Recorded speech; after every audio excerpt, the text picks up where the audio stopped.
Dios me los bendiga a todos, hermanos. Vamos a estudiar la palabra del día de hoy en Mateo capítulo 24 y vamos a leer nada más el versículo 1 para ver qué vamos a aprender el día de hoy de la palabra de Dios. Dice: cuando Jesús salió del templo y se iba, se acercaron sus discípulos para mostrarle los edificios. Y hasta ahí le vamos a leer nada más, hermanos. Los edificios del templo, perdón, me faltó ahí. Los edificios del templo. A partir del capítulo 21, de ahí del Evangelio de Mateo, se registra la llegada a Jerusalén de Jesús. A esta llegada de Jesús, a esta entrada, se le conoce como la entrada triunfal. O se le conoce también, a ver quién me dice, hermanos, de otra manera, al domingo cuando entra Jesús. Se le conoce también como el domingo de Ramos. Y es ahí cuando comienza la Semana Santa para nosotros. Cuando Jesús va entrando a Jerusalén, ahí comienza la Semana Santa. ¿Por qué se le llama la entrada triunfal? Se le llama así, hermanos, porque cuando Jesús entró a Jerusalén ese día, estaba cumpliendo lo que había dicho Dios por medio del profeta Zacarías. En Zacarías 9:9, no lo busquen, hermanos, había dicho el profeta: alégrate mucho, hija de Sión, da voces de júbilo, hija de Jerusalén. He aquí tu rey vendrá a ti, justo y salvador, humilde, cabalgando sobre un pollino, hijo de asna. Y se le llama el domingo de el domingo de Ramos. ¿Por qué? ¿Alguien sabe? Porque en ese día que los judíos estaban haciendo una gran peregrinación para celebrar ellos la Pascua y conmemorar la salida de Egipto, cuando vieron que Jesús venía entrando en ese burrito, dice que se quitaban sus mantos y los tendían en el suelo para que pasara Jesús, y otros cortaban ramas de los árboles y las ponían también en el piso, y por eso se le llama el Domingo de Ramos. Y dice la Biblia ahí en Mateo 21 que la gente que iba adelante de Jesús y la gente que iba atrás de Jesús cuando iba entrando en la peregrinación clamaban diciendo: Hosana al Hijo de David, bendito el que viene en el nombre del Señor, Hosana en las alturas. En ese momento, ahí en el capítulo 21, se nos narra que Jesús entró en el templo de Jerusalén. Y cuando Jesús, hermanos, entró en el templo de Jerusalén, comenzaron los problemas. ¿Alguien se acuerda qué pasó ahí inmediatamente cuando Jesús entra?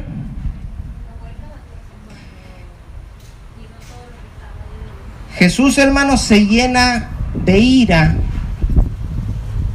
al ver cómo el hombre había corrompido todo lo que Dios había diseñado para que el hombre se pudiera acercar a Él mediante los sacrificios, los sacerdotes. Pero Jesús se da cuenta que todo lo habían convertido en un negocio. Y eso no es nuevo, hermanos. Las religiones, las denominaciones, las congregaciones se corrompen y después termina siendo todo puro negocio. Todo es puro sacarle dinero a las ovejas nada más. En ese momento que iban a celebrar la Pascua en Jerusalén, iban de todas partes, incluso de otras naciones, y eran cientos de miles de personas, de peregrinos que iban al templo. ¿Y a qué iban a ir al templo? Alguien que me diga, ¿a qué van al templo en la Pascua? Iban a hacer sacrificios. Todas las respuestas están aquí, estamos tomando nota. Todos esos cientos de miles de personas iban al templo a Jerusalén a la Pascua con un propósito hacer un sacrificio. ¿Por qué? Porque Dios les había mandado en la ley de Moisés que conmemoraran cuando salieron de Egipto sacrificando el cordero de la Pascua. ¿Se acuerdan? Bueno, allá dentro del templo, cuando entró Jesús, se dio cuenta que vendían los animales muy caros. Si un cordero, por ponerles un ejemplo, valía 2,000 pesos, ahí valía 5,000 pesos. Y si ustedes decían, ¿sabes qué? Yo voy a llevar mi animalito porque ahí están muy caros. Cuando entrabas, los sacerdotes los inspeccionaban y aunque el cordero estuviera en perfectas condiciones como Dios había mandado, los sacerdotes decían, ¿sabes qué? Tu corderito como que anda chuequeando. Y ahí le metían una patadita al cordero. Y decían, así no lo puedes presentar. Porque a Dios se le tiene que dar lo bueno y lo mejor. Es un chiste local, hermano. Los que nos oyen en internet no van a entender. Y si tú decías, ok, entonces no me sirve este animalito. No, tienes que comprarlo aquí. ¿Cuánto vale? 5,000. 5,000, si allá afuera valen 2,000. Bueno, ¿y qué no lo vale Dios? ¿Acaso Dios no se merece que tú le des algo? ¿No te ha dado Dios todo? Y todo ese tipo de manipulaciones baratas que le hacen a la gente. Y decían, bueno, ok, sí lo voy a comprar. Aquí están los 5,000. No, pero yo no te puedo aceptar esa moneda. Porque esa moneda que tú traes es extranjera. La tienes que cambiar por la moneda de aquí. Y se la cambiaban a un bajo costo. De manera que el corderito que valía 2,000, no terminaban pagando 5, pagaban 10,000 pesos. Y así le hacían a todos los cientos de miles de peregrinos que estaban yendo a Jerusalén durante la fiesta de la Pascua. ¿Se imaginan el negociazo? ¿Quién estaba haciendo ese negociazo y quién se había corrompido? Los sacerdotes, los que se supone que debían de enseñar al pueblo la ley. Se habían corrompido y ahora estaban dedicados a sacarle el dinero a la gente. Les repito, no hay nada nuevo debajo del sol. Jesús dice que se enoja y echa fuera a todos los que vendían, a todos los que compraban. Volcó las mesas de los cambistas, que eran los que estaban cambiando las monedas, y las sillas de los que vendían palomas. Dios había diseñado, hermanos, que se hicieran sacrificios para simbolizar el sacrificio perfecto de Jesús. Pero Dios sabía que había pobres y que los pobres no podían comprar un cordero. Y les dijo, ustedes nada más lleven 2 palomitas. 2 palomitas eran baratitas. Pues también se las vendían adentro del templo y también se las vendían bien vendidas. Les robaban hasta los pobres. Y Jesús les dice en el verso 13, ahí estoy en Mateo 21, escrito está, mi casa, casa de oración será llamada, mas vosotros la habéis hecho, ¿qué cosa? Una cueva de ladrones, bola de rateros. Aquí dice Jesús, Dios diseñó esto para que la gente viniera a orar, para que la gente viniera a ser sanada de sus dolencias espirituales, físicas, perdonados sus pecados, para que vinieran a buscar consuelo, a buscar el oportuno socorro, para que oraran a Dios, como estaba escrito, si se humillare mi pueblo sobre el cual mi nombre es invocado, y oraren y buscaren mi rostro, dice Jesús. Para eso era este lugar, pero ustedes la corrompieron y la volvieron una casa, una cueva de ladrones. Y así están en muchas denominaciones. Esa es la realidad de muchas iglesias y de muchas congregaciones. El lugar estaba diseñado en la idea original de Dios para que la gente fuera ahí y orara a Dios y buscara a Dios y recibiera una palabra, pero todas están convertidas en cuevas de ladrones. Jesús se va a Betania, muy probablemente pasa la noche en casa de María, de Marta, ahí con Lázaro. Y al otro día aparece Jesús otra vez, va rumbo al templo, pero antes de llegar al templo se encuentra con una higuera. ¿Se acuerdan? Ya para entonces es lunes. Y Jesús dice que teniendo hambre se acerca a la higuera, porque la vio llena de hojas, y se suponía que si tenía hojas, tenía higos. Y llegando a la higuera no encontró nada, y maldijo a la higuera y le dijo: jamás nadie coma fruto de ti. Y la higuera se secó. Y esa higuera, como ya vimos en una ocasión y como ya dijimos, era un símbolo del pueblo de Israel, de cómo externamente tenían sus rituales, tenían el templo, iban a la Pascua, hacían los sacrificios, cumplían con todos los requisitos religiosos que se les pedía para guardar una apariencia delante de los hombres, pero en sus vidas no había ningún fruto.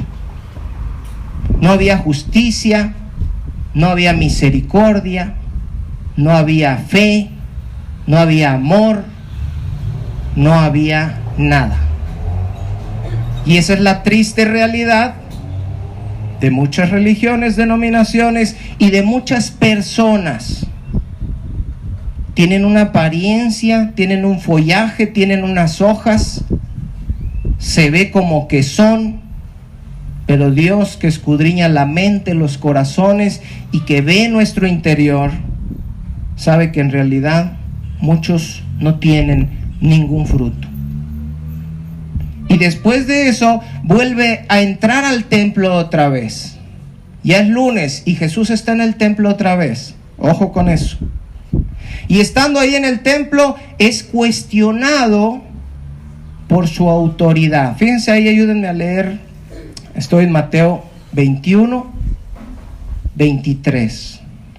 Cuestionan a Jesús, cuestionan su autoridad, así como en estos tiempos, en muchos lugares, es cuestionada la palabra de Dios. Oye, pero esto está mal. ¿Por qué ustedes dicen que está bien? Aquí dice la Biblia, no, es que ese fue otro tiempo, no, es que lo sacaste de contexto, no, y terminan cuestionando la palabra de Dios. Fíjense lo que dice el verso 23, ¿lo hallaron, hermanos? Cuando vino al templo, ojo, porque está en el templo, los principales sacerdotes, no eran las prostitutas quienes estaban en contra de Jesús, no eran los pecadores, no eran los borrachos quienes lo estaban insultando.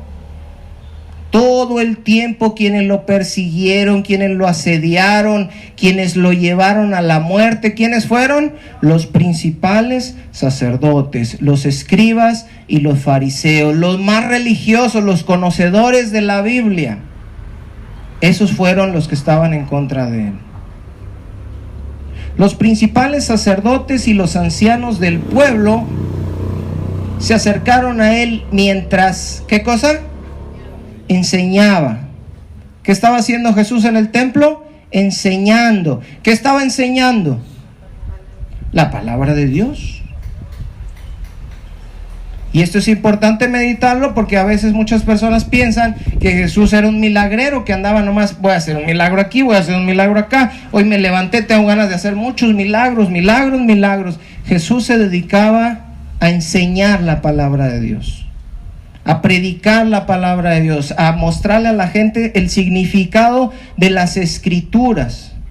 Y cuando las personas creían en él, creían en su palabra, entonces se acercaban a él creyendo que era el Mesías, y Jesús los sanaba y Jesús hacía milagros, porque Jesús puede hacer milagros. Pero Jesús no vino a este mundo definitivamente a hacer milagros. Jesús vino a cumplir la obra de Dios, el plan que Dios tenía, y a enseñarle a la gente ese plan que Dios lo había escrito cientos de miles de años antes en su palabra. Se acercaron a él mientras enseñaba y le dijeron, ¿qué le dijeron? ¿Con qué autoridad haces estas cosas? ¿Y quién te dio esta autoridad? Fíjense, ¿a quién le están diciendo eso? A Dios, porque Jesús es Dios. Jesús nos vino a mostrar al Padre. Y ellos decían que creían en Dios, que decían que creían en el Padre, que amaban al Padre, pero cuando Jesús se manifiesta para darles a conocer al Padre, dicen, ¿y tú quién te crees aquí? ¿Quién te dio la autoridad para llegarnos y decirnos ayer, porque un día antes les había dicho que ahí iba a ser una casa de oración y que ellos, refiriéndose a los sacerdotes, lo habían convertido en una cueva de ladrones? Les dijo, ustedes son una bola de rateros. A los sacerdotes en el templo, hagan de cuenta que va al Vaticano y se encuentra a los más altos jerarcas y les dice, ustedes son una bola de rateros. Así de fuerte estuvo lo que hizo Jesús. Y ellos le dicen, ¿con qué autoridad tú nos dices esto delante de la gente? Oye, pues tú ¿quién eres? ¿Qué les contesta Jesús? Verso 24. Respondiendo Jesús les dijo, yo también les voy a hacer una pregunta, y si me la contestan, yo les voy a decir con qué autoridad hago estas cosas. Ahora fíjense bien, Jesús no está evadiendo la pregunta. No piensen aquí que dicen, Jesús no les quiso contestar. No, Jesús les va a contestar. Pero Jesús les va a hacer una pregunta para que ellos mismos, cuando den la respuesta, se den la respuesta también a su propia pregunta. Por eso les dice, les voy a hacer una pregunta y si me la contestan, yo también les voy a decir, porque la respuesta que ellos iban a dar era la respuesta que ellos le estaban preguntando. ¿Cuál es la pregunta? El bautismo de Juan, ¿de dónde era? ¿Del cielo o de los hombres? Y uno puede pensar, ¿y qué tiene que ver Juan? ¿Por qué les preguntó de Juan? La pregunta básicamente era, ¿quién era Juan? ¿Era un profeta de Dios o era un mentiroso? Eso es lo que les está preguntando. ¿Por qué les está preguntando eso si ellos le están diciendo con qué autoridad haces estas cosas? Lo que pasa es que Juan había dado testimonio de Jesús. ¿Se acuerdan? Juan dijo, detrás de mí viene uno del cual no soy digno de desatar la correa de su calzado. En una ocasión mi esposa me estaba platicando ese verso, siempre me acuerdo, hermanos.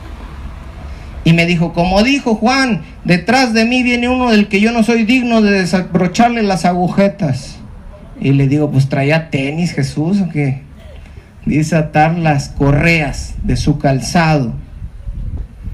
Y luego en otra ocasión dice Juan que lo vio, y ¿qué dijo Juan de Jesús? Este es el Cordero de Dios que quita el pecado del mundo. Y luego en otra ocasión dice Juan, yo vi al Espíritu Santo como paloma descender sobre él. Yo no le conocía, yo no sabía quién era el Cristo, mas aquel que me envió me dijo, sobre el que veas descender el Espíritu Santo, ese es. Y yo vi el Espíritu Santo sobre él, y yo doy testimonio que este es el Hijo de Dios. Eso lo dijo Juan el Bautista en Juan 1:34. Entonces, ellos no podían decir, los escribas y los fariseos, que Juan no venía de Dios, que Juan no era un ministerio del cielo, porque si ellos aceptaban que Dios había enviado a Juan, entonces tenían que aceptar lo que Juan había dicho de Jesús. ¿Sí me entienden, hermanos? Fíjense lo que dice ahí. Ellos entonces discutían entre sí.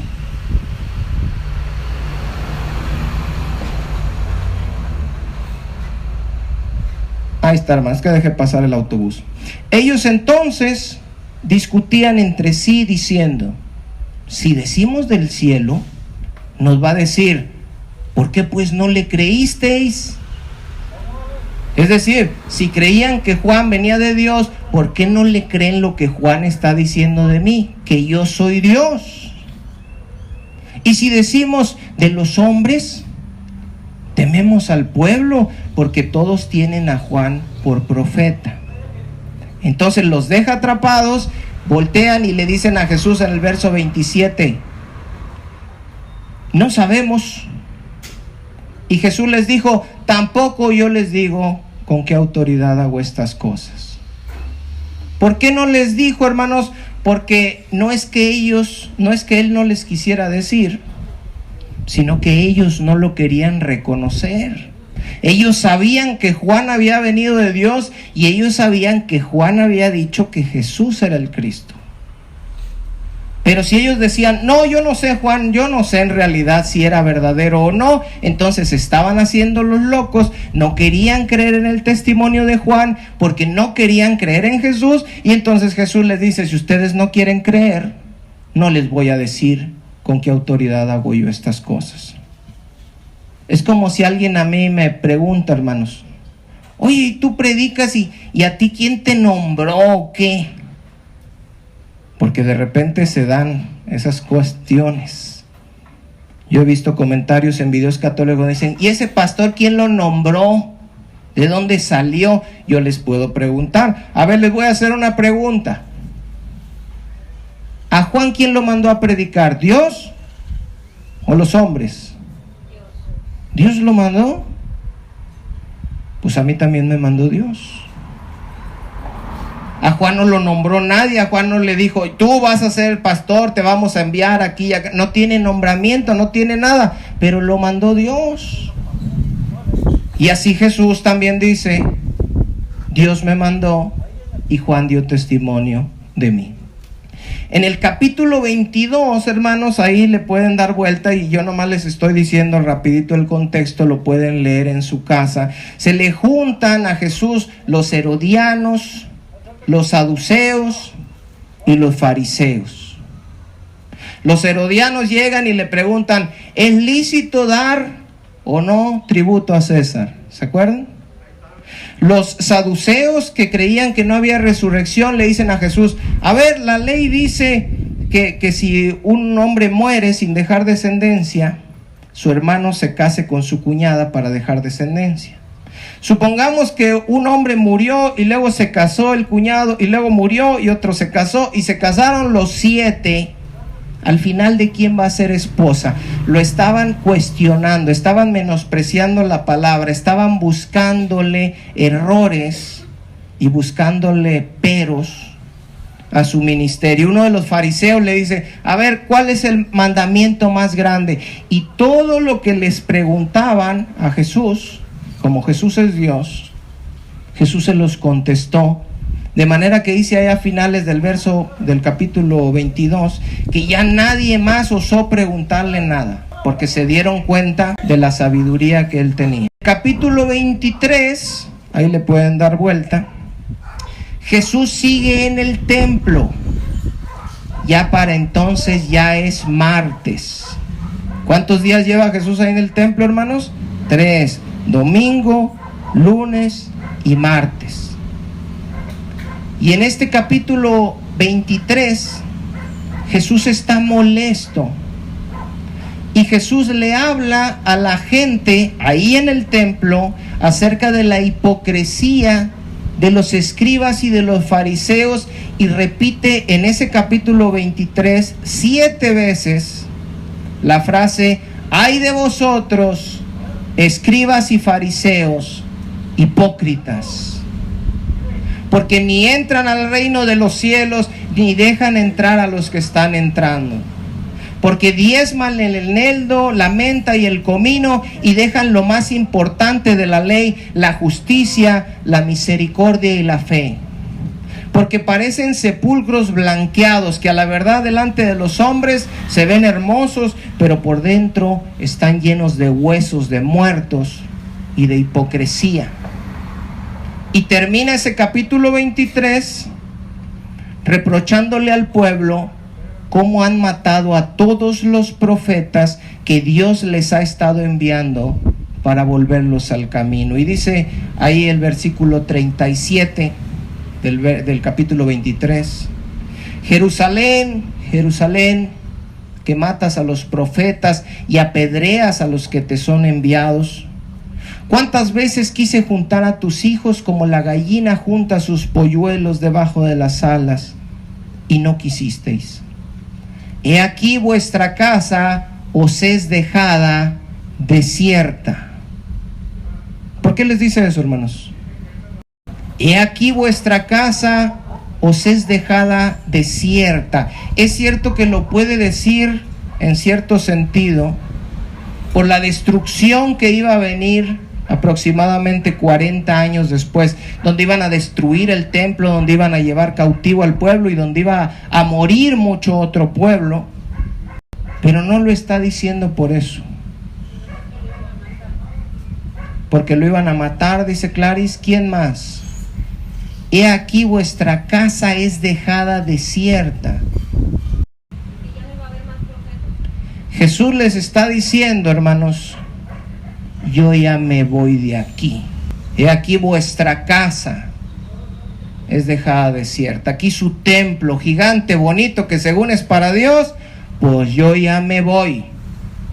¿Qué dice inmediatamente el verso 39? Porque les digo que desde ahora no me veréis hasta que digáis, bendito el que viene en el nombre del Señor. Conociendo todo este contexto del capítulo 21, 22, 23, y viendo lo que vivió Jesús en el templo el domingo, el lunes y el martes, podemos entender un poquito mejor el verso 1 del capítulo 24 que leímos al principio, que dice, cuando Jesús salió del templo y se iba. No está diciendo, hermanos, ahí Mateo, no se está refiriendo simplemente a la acción de que Jesús estaba yendo. Cuando Jesús se fue, porque pues estaba ahí, se fue. No, hermanos, estaba hablando de que se iba definitivamente. En este momento en Mateo 24, cuando Jesús sale del templo, Jesús no vuelve a pisar el templo. Jesús ya no regresó ahí. Estuvo 3 días en el templo, donde supuestamente se adoraba a Dios, y lo único que encontró fue corrupción, controversias, hipocresía, legalismo, religiosidad vacía. Todo era pura apariencia, pero no había ningún fruto. El templo supuestamente había sido creado para adorar a Dios, pero cuando Dios estuvo en el templo, no hubo lugar ahí para Él.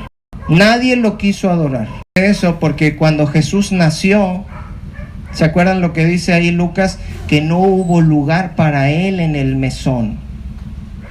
Y ahora de grande, no hay lugar para Él en el templo.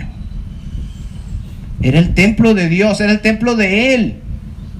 Pero no lo quisieron a Él. Lo cuestionaron, lo corrieron, se burlaron de Él, lo menospreciaron y se fue del lugar donde supuestamente lo adoraban.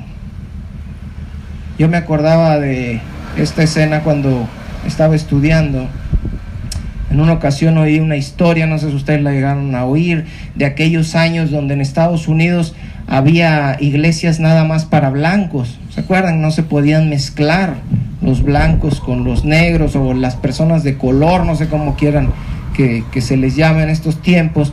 El chiste es que una persona de color intentó entrar a una congregación de puros blancos, dice la historia, no me acuerdo quién me la contó, ya tiene muchos años, y no lo quisieron ahí, porque era una persona de color y ellos eran blancos, ellos eran güeros. Lo menospreciaron, lo vieron mal, como algo malo, como algo que no es. Le dijeron, aquí tú no puedes estar. Lo sacaron de la congregación y afuera se encuentra con un hombre. Y el hombre le pregunta a esta persona de color, ¿por qué estás aquí afuera? Y le dice, es que no me quisieron ahí adentro. Y el hombre le dice, a mí tampoco. Y ese hombre era Jesús. ¿En cuántos templos, en cuántas religiones, denominaciones, congregaciones no estará pasando lo mismo? Supuestamente son para Dios, supuestamente sirven a Dios, adoran a Dios, le cantan a Dios, hacen sacrificios para Dios, ofrendan, diezman, pero ¿qué creen? Dios no está ahí. Dios se fue de ahí. ¿Cuántas congregaciones estarán como estaba aquí el pueblo de Israel? Porque después de que Jesús se fue y la presencia de Dios ya no estuvo ahí y Dios se desagradó con ellos porque envió a su Hijo y no lo quisieron, ellos siguieron con su vida religiosa durante 40 años. Iban a la Pascua, iban a la fiesta de Pentecostés, como vemos ahí en Hechos 2, seguían celebrando sus ritos religiosos, seguían practicando los sacrificios, le seguían cantando a Dios, haciendo las peregrinaciones, pero Dios ya no estaba ahí. Y por eso les digo, ¿en cuántas congregaciones no estará pasando lo mismo? Están sirviendo, adorando, cantando, diezmando, ofrendando, pero Dios no está ahí. Porque eso no es lo que está buscando Dios. Por otro lado, ¿a cuántas personas no les habrá pasado lo mismo que a Jesús? Que fueron a un templo y lo único que encontraron fue corrupción, sacadero de dinero, cuestionamientos y menosprecio a la palabra de Dios, hipocresía, legalismo, religiosidad, y se terminaron yendo. Fíjense, a Jesús le pasó. ¿Sí se habían puesto a pensar eso? Jesús estuvo en un lugar lleno de religiosidad, hipocresía, legalismo. ¿Y qué hizo Jesús? Se fue.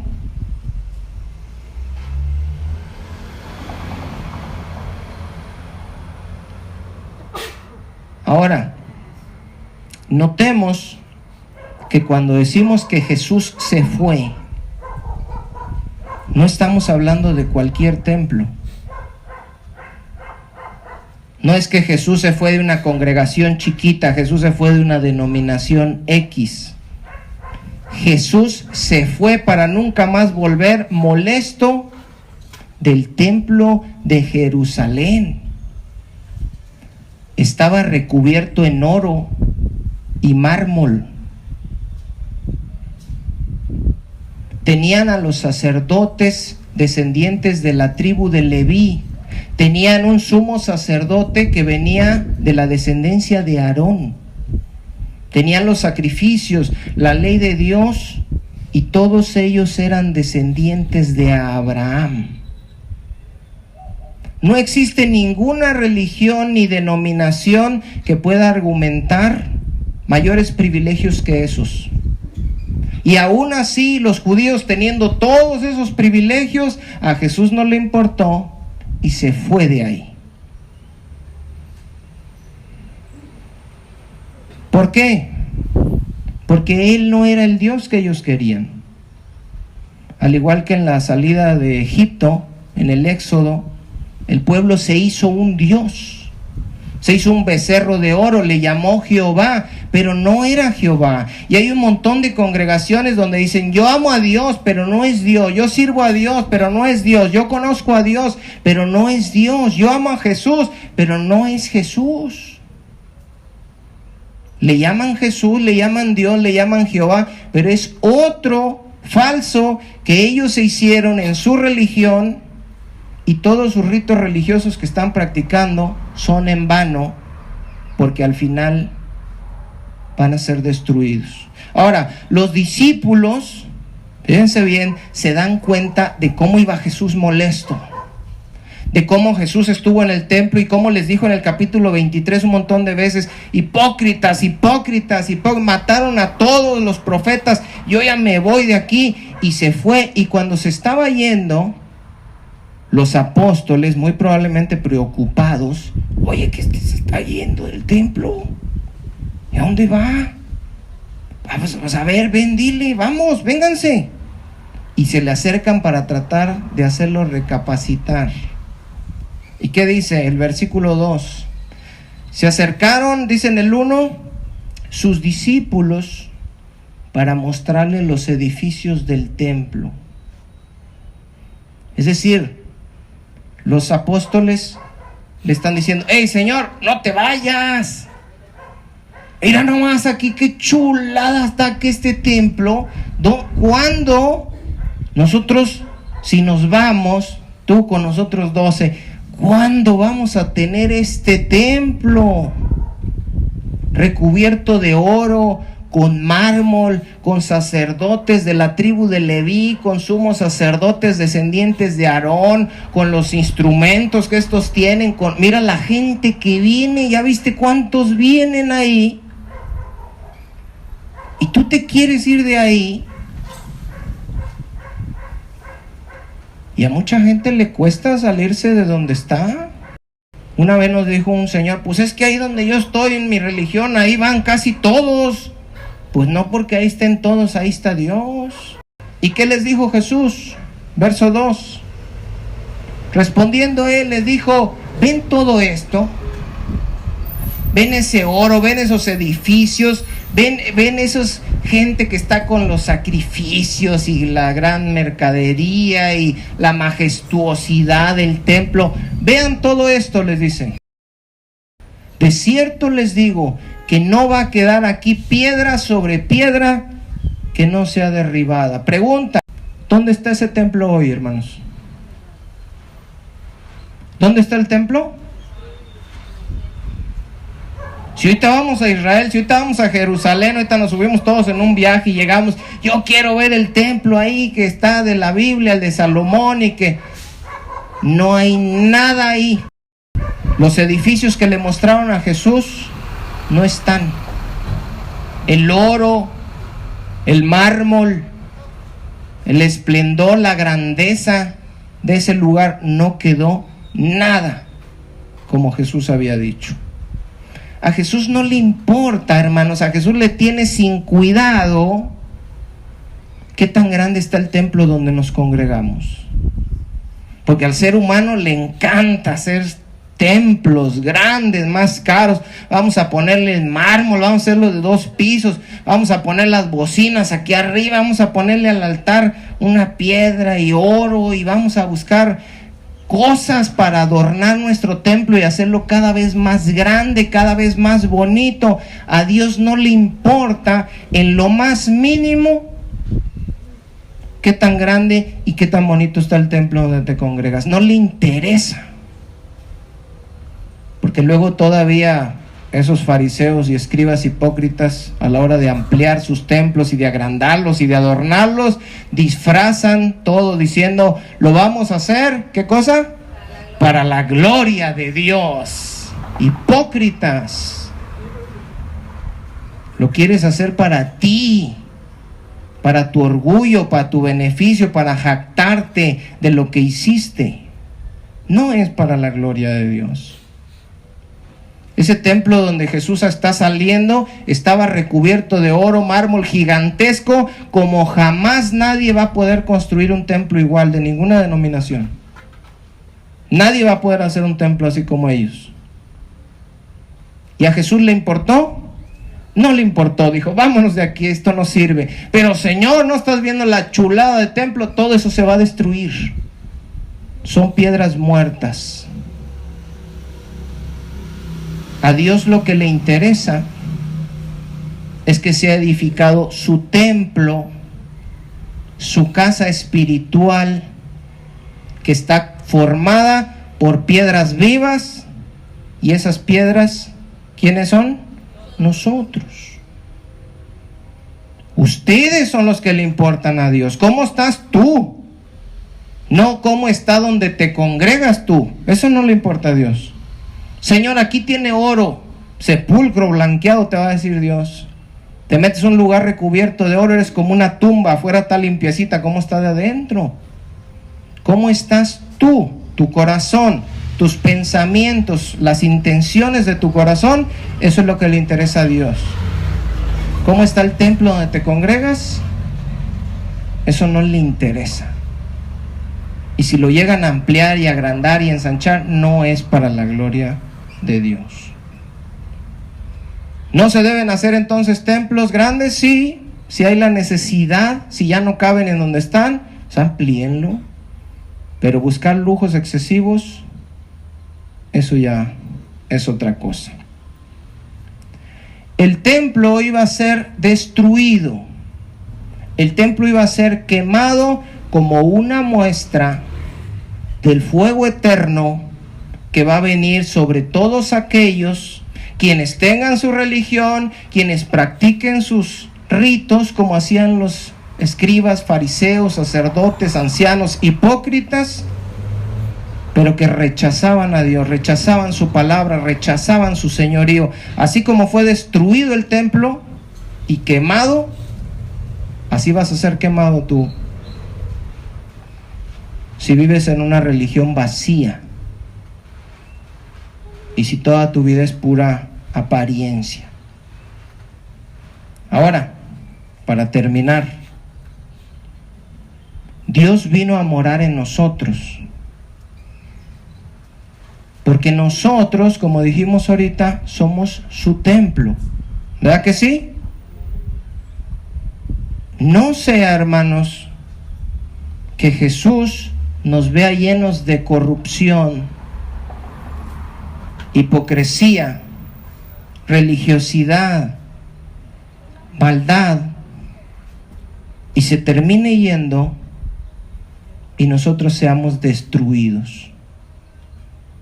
Porque si fue ese gran templo y se fue y fue destruido, puede venir a nosotros como piedritas, irse y que seamos destruidos. Y alguien puede decir, pero la salvación no se pierde, pero el Espíritu Santo ya no se va. Yo solo sé que en Apocalipsis Jesús reprende a las iglesias y les dice, arrepiéntete, porque si no, voy a quitar tu candelero de su lugar. Ojalá y nosotros podamos decir en oración a Dios, arrepentidos, como dijo David, no quites delante de mí, no quites de mí tu Santo Espíritu. Que su Espíritu Santo permanezca con nosotros. Que seamos conscientes que así como Jesús llegó al templo y estuvo 3 días ahí, analizando, viendo si era bien recibido o no, y si no se fue, que sepamos que Jesús vino a nosotros, está morando en nosotros, y con nuestras actitudes diarias, y con nuestros pensamientos, y con nuestras acciones, Jesús va a determinar si somos verdaderos y permanece con nosotros para siempre, transformándonos, o somos unos hipócritas y se va para que después seamos destruidos. Pónganse de pie, hermanos, para hacer una oración en esta hora. No sin antes despedir a quienes nos siguen a través del internet, agradeciéndoles que se suscriban, que compartan los videos, nos dejen un me gusta, sus comentarios, y nos vemos primeramente Dios en el próximo estudio.